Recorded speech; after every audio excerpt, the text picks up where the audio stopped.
त्यांना बसू दे का कुठे 5-10 मिनिटं थांब. तुम्ही एक जण थांबता का? बाकीचे गेले तरी चालतील. त्यांचा वेळ कशाला वाया घालवता. छगन भुजबळ आज नागपूरमध्ये बोलत होते आणि असं म्हटलेलं आहे की एकीकडे सुप्रिया सुळे मराठा आरक्षणासंदर्भात बोलतात किंवा स्टेजवर जातात, मात्र ओबीसी आरक्षणाच्या अनुषंगाने त्या का बोलत नाही. मी खूप एक तर मी भुजबळ साहेबांचं स्टेटमेंट ऐकलं नाही, पण मी खूप विनम्रपणे, ते तर माझ्या वडिलांच्या वयाचे आहेत, त्याच्यामुळे खरं तर मी बोलणं अयोग्य आहे, पण एक जबाबदार खासदार म्हणून मी उत्तर देते माननीय भुजबळ साहेबांचा. आणि मी हे बोलताना पूर्ण बाईट दाखवा.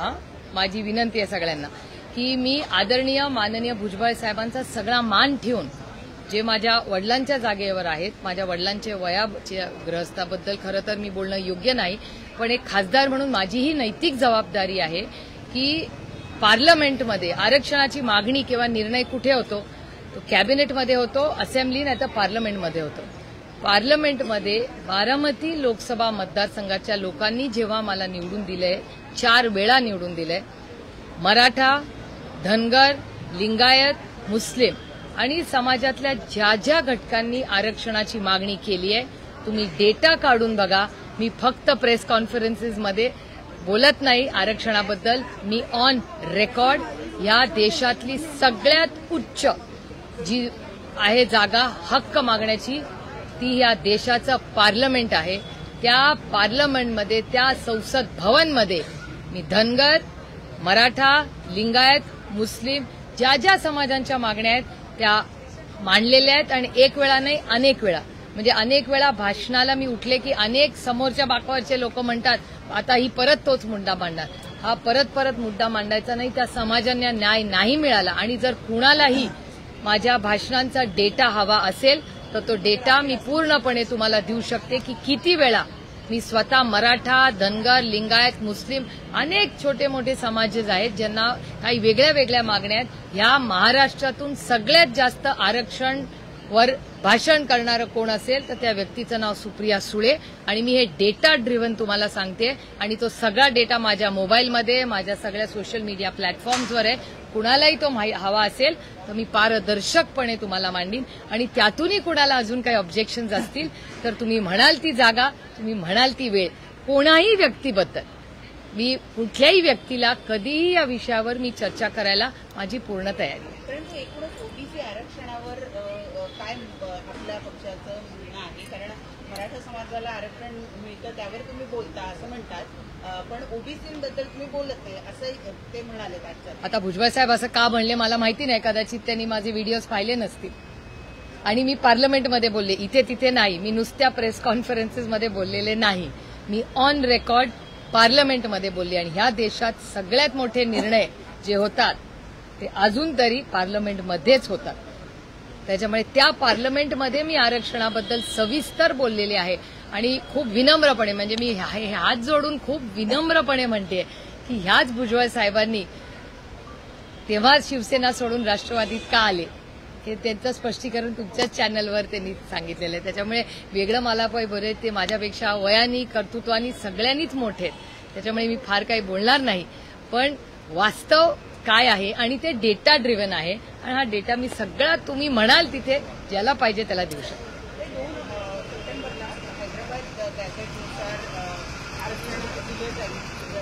हा जो मुद्दा आलेला आहे, राज्य शासनानं जो GR काढलाय त्यानंतर सगळ्या समाजांचं असं म्हणणं आहे, वेगवेगळ्या समाजाचे लोक आंदोलन करतात. ओबीसी समाजाचं म्हणणं आहे की ते लागू करू नये, त्यामुळे आमच्या आरक्षणाला धक्का लागेल. तिकडे बंजारा समाज म्हणत आहे की आम्हाला हैदराबाद गॅजेटनुसार ST मध्ये आरक्षण मिळालं पाहिजे. वंजारी समाजाचे लोक, मुंडे साहेब, धनंजय मुंडे यांनी असं वक्तव्य केलंय की बंजारा आणि वंजारी एकच आहे. कुठेतरी 2 तारखेच्या GR नंतर एक संपूर्ण समाजातल्या आरक्षणाचा मुद्दा हा ढवळून निघालेला आहे. काय नेमकं चाललंय हे? ह्याचं उत्तर मी नाही तुम्हाला देऊ शकत. याचं उत्तर तुमच्यासारखी, मीही एक महाराष्ट्राची लोकप्रतिनिधी आहे, पण त्याच्या आधी मीही एक नागरिक देखील आहे. माझी महाराष्ट्राच्या माननीय मुख्यमंत्र्यांना विनम्रपणे, म्हणजे मी हात जोडून विनंती करते महाराष्ट्राच्या माननीय मुख्यमंत्र्यांना की तुम्ही एक प्रेस कॉन्फरन्स घ्या, तुम्ही एक चांगलं प्रेझेंटेशन करा आणि महाराष्ट्राला समजावून सांगा की काय निर्णय घेतलाय तुम्ही, त्याचे इम्प्लिकेशन्स काय आहेत आणि कुणाला कसं मिळणार आहे कुणाची काय मागणी आहे आणि कुणाला तुम्ही काय निर्णय प्रक्रियेमध्ये घेतलेत. कारण का त्यांनी मोठ्या जाहिराती केलेल्या आहेत. त्यांचं म्हणणं आहे सगळ्यांना जे पाहिजे ते सगळं दिलंय. मग एकीकडे जर सगळं तुम्ही दिलंय आणि लोक एवढे समाधानी आहेत तर मग ती जाहिरात एक तरफ आणि होणारी आंदोलन एक तरफ. काल तर तुमच्याच चॅनलवर मी पाहिलं 3 ठिकाणी घोषणा दिल्या गेल्या, कुणाची गाडी अडवली गेली, कोणी आत्मदहन करून घेतलं. या सगळ्या गोष्टी अस्वस्थ करणाऱ्या नाहीयेत आणि याचं उत्तर राज्यकर्त्यांनी द्यावं लागेल. कारण का निर्णय त्यांनी घेतलाय. त्यामुळे त्यांनी आम्हाला समजून सांगितलं पाहिजे. कारण का तज्ज्ञ एक म्हणतायत, मीडियामधले लोक बोलतायत, प्रत्येक समाजाचा माणूस काहीतरी वेगळं म्हणतोय आणि याचं उत्तर कोण देऊ शकतं? तर मायबाप सरकारच देऊ शकते. तर माननीय मुख्यमंत्र्यांनी एक प्रेझेंटेशन घ्यावं. माझी तर विनंती आहे, मी वारंवार तुम्हाला हे बोललेले की त्यांनी एक ऑल पार्टी मीटिंग पहिली बोलवावी, त्याच्यानंतर एक असेंब्लीचं सेशन बोलवावं, सविस्तर चर्चा करून आम्हाला राज्याला उत्तर द्यावं की काय नक्की केलंय. नाहीतर एवढं करायचं नसेलच त्यांना अगदीच तर एक प्रेस कॉन्फरन्स घेऊन तरी समजून सांगा, एक प्रेझेंटेशन करून. काट्या आता नाहीये तर कोयते असतील असं देखील लक्ष्मण हाके. याचं उत्तर तुम्हाला माननीय मुख्यमंत्र्यांनाच विचारावं लागेल. कारण का हे जे स्टेटमेंट्स येत आहेत याची सगळ्याची उत्तरं माननीय मुख्यमंत्र्यांकडेच आहेत ना. आम्ही काय करतो? आम्ही विरोधात आहोत. आम्ही लोकांच्या ज्या काही भावना आहेत त्या पोचवण्याची सरकार दरबारी नैतिक जबाबदारी विपक्षी आहे, विरोधी पक्षाची आहे. ते आम्ही सातत्याने करतोय. मी तर रोज बोलते या विषयांवर आणि मी गेले अनेक महिने म्हणजे ओल्या दुष्काळाची बातमी काल तुम्ही मला तुमच्या एका चॅनलवर मी पाहिली. 1 महिन्यापूर्वी मी माननीय अमितभाई शहांना दिल्लीला जाऊन भेट घेतली आहे. ते माझ्या ट्विटर अकाउंटवर ते पत्रही आहे, फोटोही आहे. मी अमितभाईंना विनंती केली की महाराष्ट्रात प्रचंड पाऊस पडलेला आहे, आता 2 गोष्टी करणं गरजेचं आहे. एक सरसकट कर्जमाफी करणं अतिशय महत्वाचं आहे आणि ओला दुष्काळ जाहीर करा. हे मी 1.5 ते 2 महिन्यापूर्वी अमितभाई शहांना दिल्लीला विनंती केली. हा पहिला मुद्दा.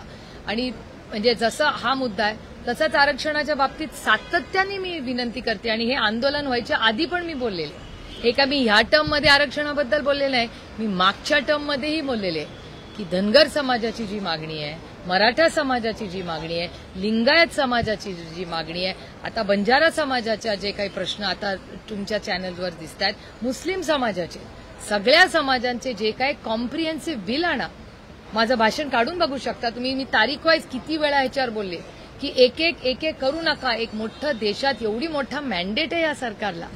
तिकडे 1.5 किती 240 250 खासदार आणि इथे 250 आमदार, एवढं मोठं मॅन्डेट तुमच्याकडे असताना आणि केंद्रामध्ये जर असा काहीतरी चांगलं आरक्षणाचं सोल्युशन काढलं. आम्ही सरकारच्या बाजूनी जसं जीएसटीला उतरलो आणि त्यांच्याबरोबर मतदान केलं, आम्ही आरक्षणासाठी करू त्यांच्याबरोबर. पण त्यांनी पीस बाय पीस आणून उपयोग नाही. मग कधी झारखंडसाठी आणलं, आम्ही स्वागत केलं. कधी गोव्यासाठी आणलं, आम्ही स्वागत केलं. कधी उत्तराखंडसाठी आणलं, आम्ही स्वागतच केलं ना. आम्ही कधी विरोध केला?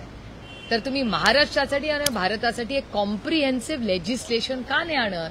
त्याच्यावर चर्चा करू. 1 दिवस नाही, 24 तास चर्चा करू आणि एक मोठा धोरणात्मक निर्णय, क्रांतिकारी निर्णय घेऊ दे सरकारला. आम्ही पुरी ताकदीने सरकार बरोबर आहोत. GR लागू केला अशा पद्धतीची सरकारकडून घोषणा करण्यात आली. प्रत्यक्ष मात्र आज जर आपण पाहिलं, आज प्रमाणपत्र वाटपाला सुरुवात झाली. राज्यात केवळ 5 ते 10 प्रमाणपत्र वाटप करण्यात आलेली आहेत. याचाच अर्थ मराठा समाजाची फसवणूक झाली असं वाटत नाही का? कारण नवा GRचे नाही तर जे सगळे जुन्या प्रक्रियेमध्ये जे प्रमाणपत्र होतं त्यांचं वाटप करण्यात आलं. खरं तर तुमच्या चॅनलवर विनोद पाटलांची एक केस आहे आणि तुम्ही आत्ता जे बोलताय ते ज्या दिवशी GR आला त्या दिवशीच विनोद पाटील हेच तुमच्याच चॅनलवर बोललेले आहेत संभाजीनगरमधून. आणि तेव्हाच कन्फ्युजन वाढायला लागलं की सरकार आणि माननीय मुख्यमंत्री एक म्हणतायत आणि विनोद पाटील दुसरं काहीतरी म्हणतायत, भुजबळ साहेब आणि काहीतरी. त्याच्यामुळे इतकं कन्फ्युजन झालेलं की नक्की इम्प्लिमेंटेशन काय होणार, कसं होणार. जोपर्यंत आणि माननीय मुख्यमंत्री आहेत या राज्याचे, माननीय मुख्यमंत्र्यांनीच सांगायचा अधिकार आहे की नक्की GR काय आहे, त्याचं इम्प्लिमेंटेशन कसं होईल आणि त्याचा फायदा किती लोकांना होईल.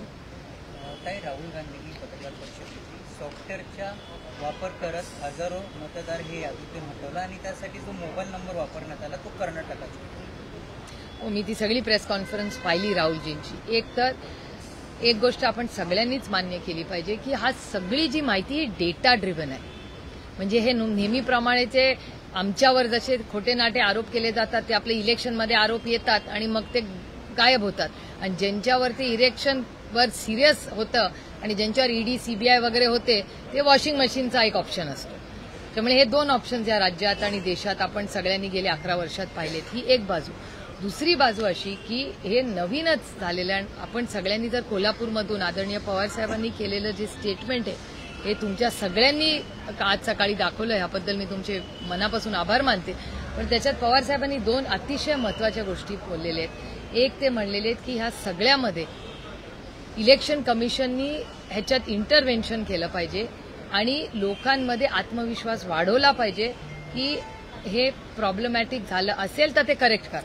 त्यामुळे हा जो संशय सर्वसामान्य मायबाप जनतेच्या मनात आलेला आहे त्याला कुठेतरी इलेक्शन कमिशननी जबाबदारीने उत्तर दिलं पाहिजे. हा पहिला मुद्दा त्यांनी मांडला. आणि दुसरा ते सातत्याने नाशिकलाही पवारसाहेब हेच म्हणले आणि कालही कोल्हापूरला आज सकाळी तुमच्या चॅनलवर मी त्यांची प्रेस पाहिली. त्यात पण तेच म्हणले की आज कुठेतरी महाराष्ट्रामध्ये अस्वस्थता आहे. आपण सगळ्यांनी एकत्र मिळून तो जो महाराष्ट्रात कटुता निर्माण होतीये ती कुठेतरी आपण सगळ्यांनी मिळून त्याच्यात मार्ग काढला पाहिजे. पहिल्या दिवसापासून आमची सहकार्याची भूमिका आहे. आमची सगळी भाषणं काढून बघा.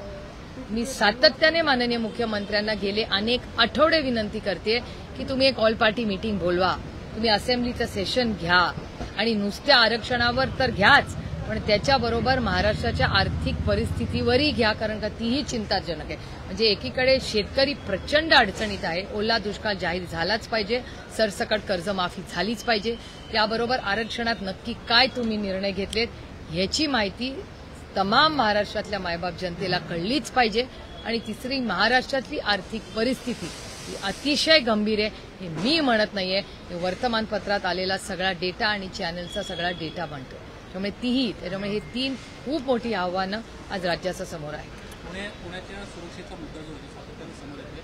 सर्वसामान्य माणूस रस्त्यावर चालला होता, बाजूला गाडी घे म्हटल्यानंतर एका व्यक्तीनं म्हणजे टोळी येतो मुख्याने पुण्याची त्याने गोळीबार केला. 3 गोळ्या लागल्या होत्या. पोलीस देखील त्या ठिकाणी पोहोचू शकले नाहीत. 100 मीटर अंतरावर पोलीस स्टेशन आहे. एकंदरीत पुणे शहर पुणे जिल्ह्याच्या कायदा आणि सुव्यवस्थेचा प्रश्न सातत्याने समोर येतो. तुमच्या प्रश्नातच माझं उत्तर आहे. मी विरोधक म्हणून उगाच टीका करत बसत नाही पण माझ्या राज्याचं नाव अशा वेळेस खराब होतं जेव्हा एखादी अशी घटना होते, देशामध्ये बातमी जाते.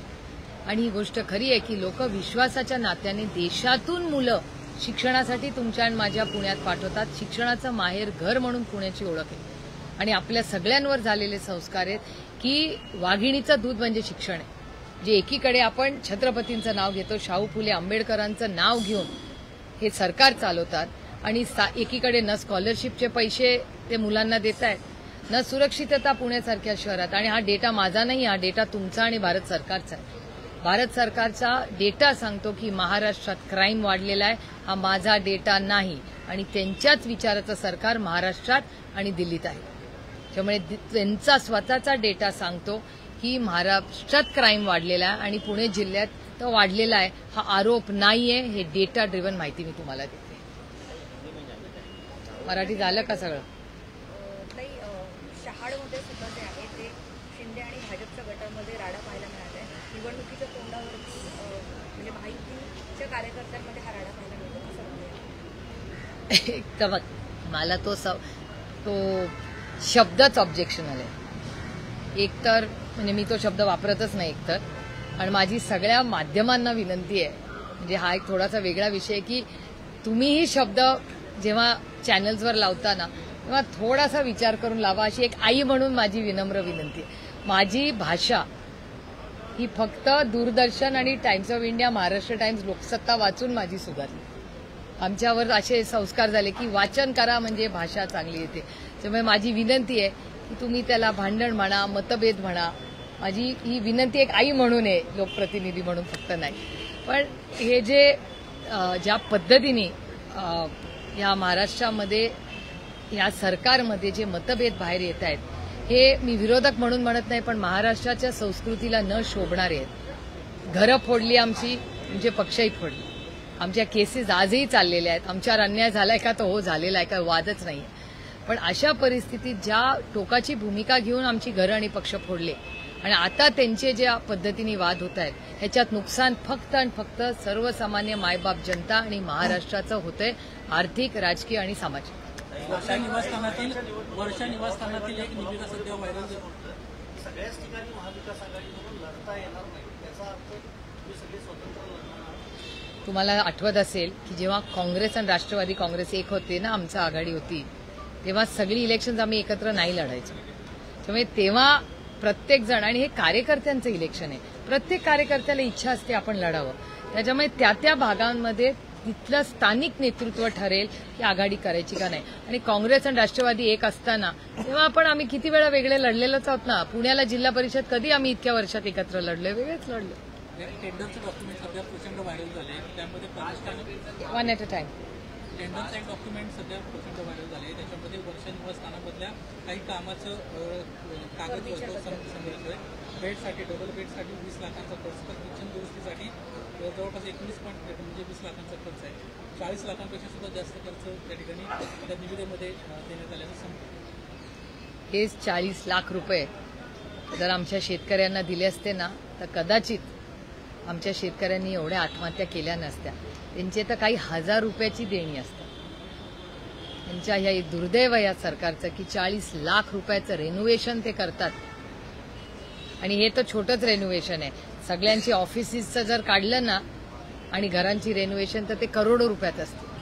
हे खूप दुर्दैव आहे की मोदीजी काही वेगळं दिल्लीत सांगतात, पण महाराष्ट्रात त्याची अंमलबजावणी होत नाही. मोदीजी तिकडे सांगतात आम्हाला सगळ्यांना की साधे राहा, तुम्ही सगळं मेड इन इंडिया वापरा, ही गोष्टी काय परमनंट नाही, आपण प्रधान सेवक आहोत. आणि दुर्दैव आहे की मोदीजींच्या या गोष्टी महाराष्ट्र सरकारमध्ये कोणी लोक ऐकत नाहीत किंवा पाळलं त्याचे करत नाही. खूप दुर्दैव आहे.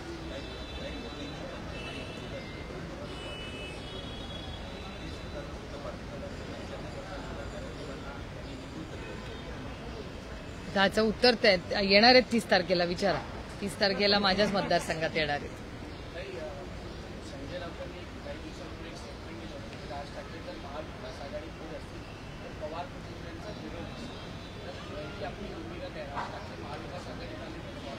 नाही, राऊत साहेबांची चर्चा कदाचित पवार साहेबांबरोबर झाली असेल. पण मला असं वाटतं आता कोण कुठल्या आघाडीत कसं जाईल, पहिले इलेक्शन तर लागू द्या. आधी दिवाळी वगैरेपर्यंत लागत होतं. आता पुढच्या वर्षी कधी, म्हणजे संक्रांतीनंतर का गुढीपाडव्यानंतर का पुढच्या रक्षाबंधन नंतर, हे म्हणजे मला आश्चर्य वाटतंय. मी आता तर उमेदच सोडून दिली की कदाचित एक वेळ आमची लोकसभा विधानसभा लागेल, पण या बाकीचे इलेक्शन्स लागतील का नाही अशी काळजी आणि भीती मला वाटायला लागली. आणि दुर्दैव ह्याचं एवढंच आहे की सत्तेचं विकेंद्रीकरण या देशात, पंचायत राज आणि कैलासाची यशवंतराव चव्हाणांचं जे स्वप्न होतं की सत्ता केंद्रित राहता कामा नये, त्याचं विकेंद्रीकरण झालं पाहिजे. आणि हे सरकार बरोबर त्याच्या विरोधात निर्णय घेत आहे.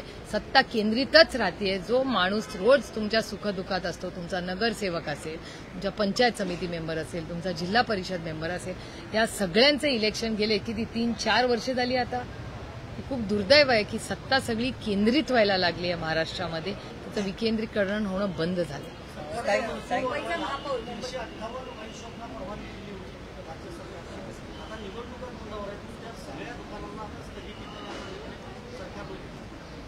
मी त्याचं मनापासून स्वागत करते. आणि मी परत अतिशय विनम्रपणे हात जोडून महाराष्ट्र सरकारला विनंती करते आणि एक्साईज डिपार्टमेंटला विनंती करते की जिथे जिथे शाळा आहेत तिथली दारूची दुकानं कृपा करून बंद करा. बारामती लोकसभा मतदारसंघात हिंजवडीला शाळेच्या समोर दारूचं दुकान होतं. ते कलेक्टरांचे मी जाहीर आभार मानते पुण्याच्या की आम्ही मागणी केली, पालकांनी मागणी केल्यावर त्यांनी ते बंद केलं. अशी अनेक उदाहरणं संपूर्ण राज्यामध्ये आहेत तिथे एक्साईज डिपार्टमेंटनी शाळा कॉलेजेसच्या समोर, आणि नियम हा मी नाही केलेला, सुप्रीम कोर्टाने आणि पार्लमेंट आणि असेंब्लीने केलेला निर्णय, त्याचं जरी पालन केलं तर खूप झालं. काही नवी मुंबईमध्ये अनाधिकृत इमारती आहे. मुंबई महापालिका त्यावर कारवाई करणं होती, मात्र उपमुख्यमंत्री एकनाथ शिंदे यांनी स्थगिती आणली आणि त्यानंतर आता हायकोर्टाने विचारणा केली आहे की उपमुख्यमंत्री एकनाथ शिंदे यांना कोणता अधिकार आहे. मला असं वाटतं कोर्टाच्या बाबतीत आपण सगळ्यांनी जबाबदारीने बोलावं. कोर्टाचे जे काही नियम कायदे असतात त्याच्याबद्दल कोर्टाचा एक वेगळा मान सन्मान असतो आणि कोर्टाने जर काही कॉमेंट्स केली असतील तर त्याच्यावर मी बोलणं योग्य आहे. मराठी झालं का सगळं? महायुती मुंबईचा महापौर जो आहे तो महायुतीतच असेल, कोणी आमच्या सोबत येऊ की न येऊ असं देवेंद्र फडणवीस यांनी त्यांच्या एका कार्यक्रमामध्ये म्हटलं होतं. भाजपचा तो कार्यक्रम होता त्याचा ही लोकशाही आहे, प्रत्येकाला बोलायचा अधिकार आहे. मी जेव्हा पेपरला बसते परीक्षेला तर मी मेरिटमध्ये येऊन पहिलीच येते ना. प्रत्येकाला आपल्याला वाटतं तुम्ही पेपर आठवत नाही का कॉलेजचे दिवस, घरी आल्यावर आई विचारी पेपर कसा गेला तर बेस्ट, किती मार्क पडणार, फुल, मी तर बेस्ट सोडवलाय, 100 पैकी 100च मिळायला पाहिजे. एवढं इतका तो हक बनता है. मराठी महापौरवरून आता जे आहे ते मनसेचं आणि भाजपचं एकूण जोडलंय, मराठी महापौर होईल असं वाटतं का तुम्हाला? मी तुम्हाला खरं सांगू, मी असा विचारच करत नाही. मी म्हणते की जो कोणी महापौर व्हावी त्यांनी तुमचं आणि माझं आयुष्य सुधरावं एवढीच आमची माफक अपेक्षा आहे. त्याच्यामुळे आमचाच होईल आणि ह्याचाच होईल आणि हा, मी तसं राजकारण करत नाही. आम्ही सगळ्यांना एकत्र घेऊन जायचं राजकारण करतो आणि समाजकारण करतो. लाडक्या बहिणीमधून जे आहे लाडकी बहीण योजनेमधून आणखी काही बहिणींना वगळण्यात आलेलं आहे. उपमुख्यमंत्री एकनाथ शिंदे म्हणतात की ही योजना बंद होणार नाही, मात्र दिवसागणिक यातली संख्या जी आहे ती कमी होत चालली. 25 लाख महिला कमी झाल्यात. हीची स्टोरी तर तुम्ही सगळ्यांनी वर्तमानपत्रात आणि चॅनल्सवर आली आणि महाराष्ट्र सरकारचं ऑफिशियल स्टेटमेंटही आलेलं आहे की 25 लाख महिला त्यांनी कमी केलेल्या आहेत पहिल्या टप्प्यामध्ये. आता अजून किती, आता त्याच्यात पुरुष कसे आले, म्हणजे काय नक्की नियम कायदे या सरकारने आधी लावले, मग आता का बदलले, मग आधी कसं काय त्यांना घेतलं, मग आता का कमी केलं, खूप कॉम्प्लिकेटेड विषय आहे. आणि महाराष्ट्र सरकारचे तुम्हाला आठवत असेल की मी तेव्हाही स्टेटमेंट केलं होतं की 4,800 कोटी रुपयाचा घोटाळा तो आहे ना. आणि ते सॉफ्टवेअर कोणी डेव्हलप केलं? तुम्ही जर कॉलेजला गेला 0.1% तुमचे मार्क नसतील तर तुमचा फॉर्म रिजेक्ट होतो. शेतकऱ्यांनी जर काही फॉर्म भरला आणि त्याला इन्शुरन्स मिळणार असेल तर 1 मिनिटात तो फॉर्म रिजेक्ट. मग शेतकऱ्याला एक न्याय, लाडक्या बहिणींना एक न्याय आणि ह्यांच्या घोटाळ्यांना वेगळे न्याय, ऐसा कैसे राज्य चाले? भाई, जिस तरह से आज भी राहुल गांधी ने वोट चोरी को लेकर प्रेस कॉन्फ्रेंस की है और उन्होंने आज भी कई सारे डेटा जो है सामने रखे हैं, इन तमाम बार बार आरोप जिस तरह से वो लगा रहे हैं, किसी तरीके से क्या इलेक्शन कमीशन की क्रेडिबिलिटी भी जो है सवालों के घेरे में? हाँ, बिल्कुल ही है, डेटा ड्रिवन ही है ना. आपके सवाल में ही मेरा जवाब है और ये पूरा डेटा ड्रिवन आ रहा है. तो मेरे ख्याल से इसकी जांच होनी चाहिए. और ये बहुत दुख की बात है कि जिस हमारे सबके प्यारे भारत रत्न डॉक्टर बाबा साहब अम्बेडकर ने जो संविधान दिया था और जो अधिकार इलेक्शन कमीशन को दिए थे वो कहाँ गए. और ये बहुत सारे सवाल आज हमारे सामने खड़े रह रहे कि ये वोट चोरी का जो आरोप सब जगह से हो रहा है और वो डेटा ही दिखा रहा है ना, नंबर्स डोंट लाई. अगर डेटा कह रहा है ये हुआ है तो हुआ है ना. ये कोई एक झूठ मूठ के आरोप तो है नहीं. तो बहुत चिंता की बात है देश के लिए और हमारे जैसे सशक्त लोकतंत्र के लिए तो बहुत बहुत दुख की और चिंता की बात है.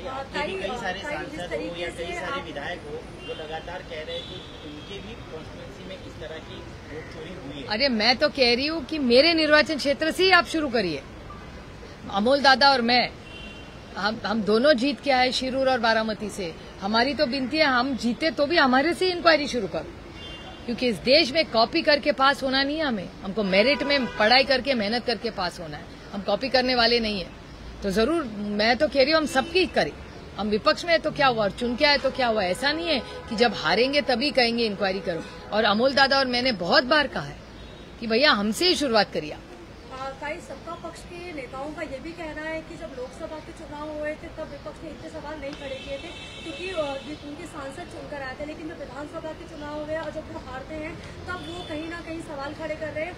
खुद उनकी पार्टी के जो नेता हैं वो पार्टी छोड़कर जा रहे हैं और इसी को छुपाने के लिए वो ऐसे सवाल कर रहे हैं. वोटों को लेकर खासकर वो बात. अरे वो वोट के लिए नहीं छोड़ के जा रही है. आप सबको पता है ये आइस का प्रॉब्लम है. आइस से बहुत दिन के बाद बोल रही हूँ मैं. आइस से इनकम टैक्स, सीबीआई और ईडी, और ये आपके चैनल ने भी दिखाया. तो ऐसा कोई नई बात मैं नहीं कह रही हूँ. सबको पता है कि आइस का कितना बड़ा प्रॉब्लम है इस देश में. अभी थोड़ा सा स्लो हुआ है, नहीं पहले तो बहुत ही अग्रेसिवली आइस चल रहा था. तो आइस के काफी वॉशिंग मशीन के तो आपको पता है उनके पास ही, हमारे पास वॉशिंग मशीन. हम थोड़े सिद्धांत वाले लोग हैं, हमारे यहाँ वॉशिंग मशीन नहीं है क्योंकि हम सिद्धांतों पे और देश के लिए, अगर किसी ने देश के लिए कुछ गलत किया होगा तो हम उसको माफ नहीं करेंगे. फिर वॉशिंग मशीन नहीं और क्या सत्ता नहीं.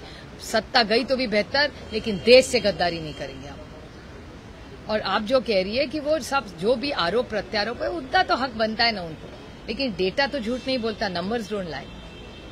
मीनाताई के पुतले पे जिस तरह से कलम फेंका गया और कल काफी हंगामा हुआ, क्या कहना चाहते हैं? एक तो आरोपी को अरेस्ट भी KIA.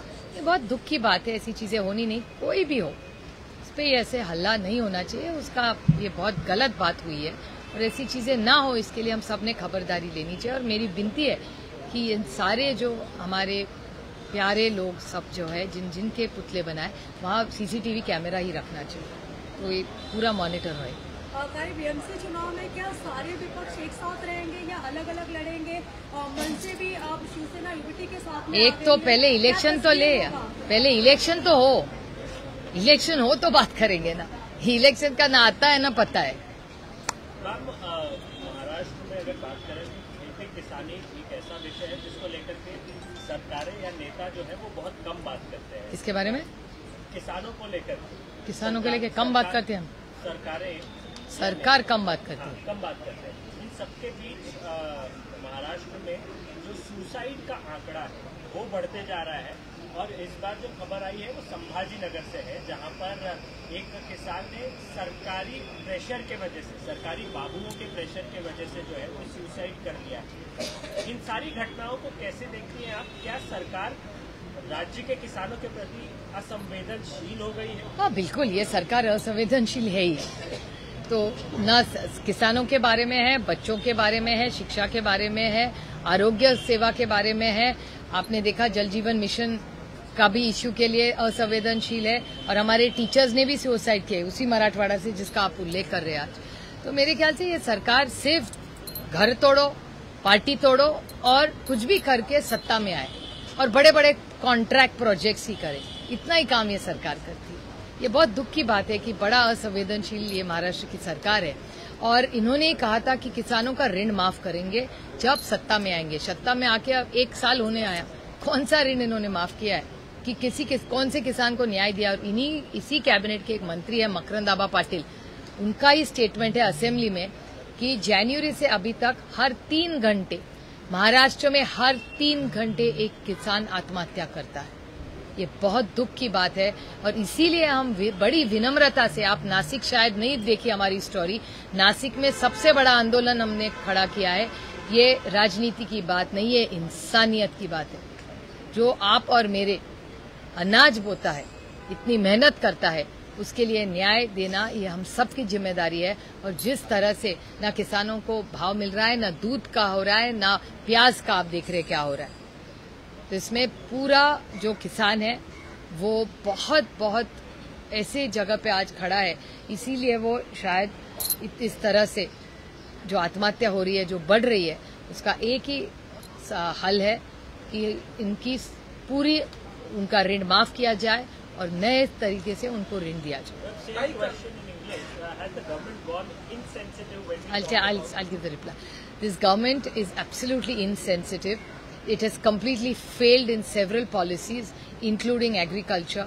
The minister in the government, Mr. Makarand Abba Patil himself, has made a statement in the assembly that since January, every 3 hours there is a suicide committed by farmers. And in Maharashtra, there's complete mismanagement. There is not only farmer suicides, but even people working for Jal Jeevan Mission have committed suicide, as well as there are even teachers who are not getting salaries on time have committed suicide. And if you go through the documents of Maharashtra's budget, Maharashtra government themselves admit that they are not following the FRBM Act completely, and they are absolutely debt-ridden. And if things continue like this, the entire economy of the state will collapse. I have urged the Honourable Chief Minister of Maharashtra several times to call the all-party meeting, discuss, get experts on board and resolve this issue of the financial crisis that Maharashtra is going through. Congress की leader हैं KS Alagiri, उन्होंने कहा है कि अगर कंगना रनावत तमिलनाडु में आती है तो उनको झापड़ मारना चाहिए, इस तरह का बयान दिया। मैंने नहीं सुना है, I have not heard such a statement. Ma'am, अगर देश की राजनीति की बात करें, इसके विपरीत कई सारे राज्यों में चुनाव भी है, बिहार है और बाकी अन्य राज्य, महाराष्ट्र में भी बीएमसी और तमाम स्थानीय स्वराज संस्थाओं के चुनाव है। लेकिन इन सबके बीच असम बीजेपी का एक ट्वीट आया है जिसमें वो ये कहते हैं कि अगर भारतीय जनता पार्टी को मतदान नहीं किया गया तो असम जो है वो मुस्लिम राज्य की तरह स्थापित हो जाएगा, बीफ खिलाया जाएगा लोगों को, सभी जगह मुसलमान कर दिए जाएंगे। इस प्रकार का campaigning, you think that it is a kind of a polarization? Not at all. This is against the Constitution of India. It's very shameful. If I haven't seen it, but if you say BJP is doing it, it's a very sad day for a vibrant democracy of ours and a country which talks in unity and diversity.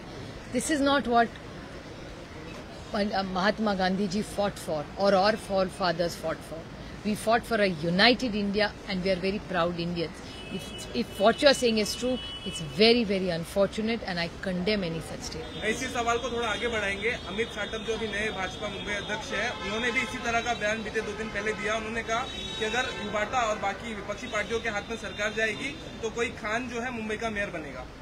मैंने सुना नहीं है, I can't comment. लेकिन in प्रकार के statement कहीं no, it's very sad. नहीं, ये बहुत दुख की बात है कि एक सशक्त लोकतंत्र में आज भारतीय जनता पार्टी जितनी इतनी बड़ी ताकत है, अगर उनको ऐसे देश तोड़ने के विधान करने पड़े तो ये बहुत दुख की बात है।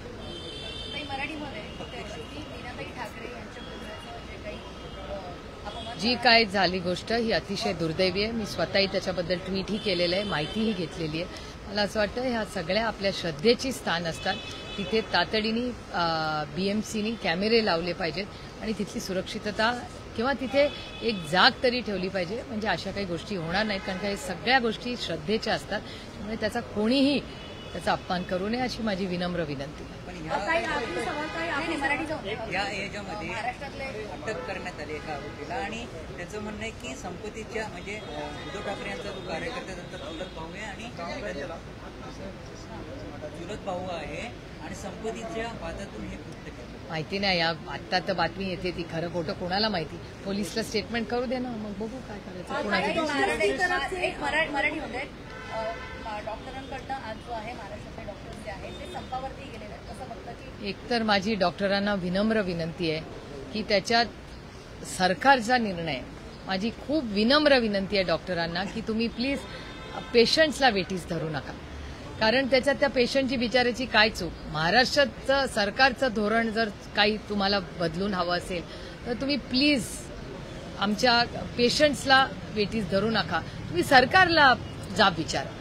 आणि महाराष्ट्र सरकारने सगळ्यांना एकत्र घेऊन, दुर्दैव आहे की या सरकारचं फक्त आउटगोईंग चालू असतं, इनकमिंग बंदच असतं। समाजातले सगळेच घटक या सरकारवर नाराज आहेत, ह्याचा अर्थ काहीतरी चुकतंय।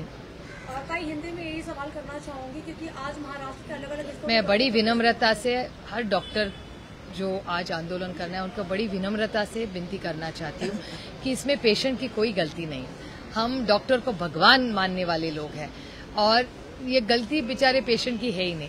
ये गलती अगर की होगी तो वो सरकार की होगी। तो मैं इस असंवेदनशील सरकार को विनती करती हूँ कि आप सब इन डॉक्टरों से बात करें। कोई डॉक्टर के पास जाए तो पहले डॉक्टर से बात करने, अगर डॉक्टर्स आंदोलन करने हैं तो सरकार की जिम्मेदारी नहीं है कि वो डॉक्टरों को जाके पूछे कि आप क्यों आंदोलन कर रहे हैं, पेशेंट्स का क्या हाल हुआ है। तो ये जो इनकन्वीनियंस आज पेशेंट्स को हो रहा है उसके लिए जिम्मेदार सिर्फ और सिर्फ महाराष्ट्र की असंवेदनशील सरकार है। मराठा आरक्षण को लेकर एक जीआर निकाला गया, उसको लेकर काफी कंफ्यूजन हो रहा है, और कहीं न कहीं आरोप और प्रत्यारोप भी हो रहा है। आपने कहा कि सीएम को प्रेस कॉन्फ्रेंस एब्सोल्युटली, हाँ, तो प्रेस कॉन्फ्रेंस महाराष्ट्र के माननीय मुख्यमंत्री ने एक ऑल पार्टी मीटिंग बुलानी चाहिए। मैं तो 100 बार ये बोल चुकी हूँ कि आप ऑल पार्टी मीटिंग बुलाइए, आप एक असेंबली का सेशन लीजिए और एक प्रेस कॉन्फ्रेंस करवाइए, एक अच्छा सा प्रेजेंटेशन दिखा दीजिए, तो पता तो चले इस देश को किसको क्या मिला है। इतना कंफ्यूजिंग हो रहा है सब जगह, तो पता ही नहीं चल रहा है किसको मिल रहा है नहीं मिल रहा है। तो महाराष्ट्र के मुख्यमंत्री ने सीधी बात करनी चाहिए इस राज्य से। Okay, thank you.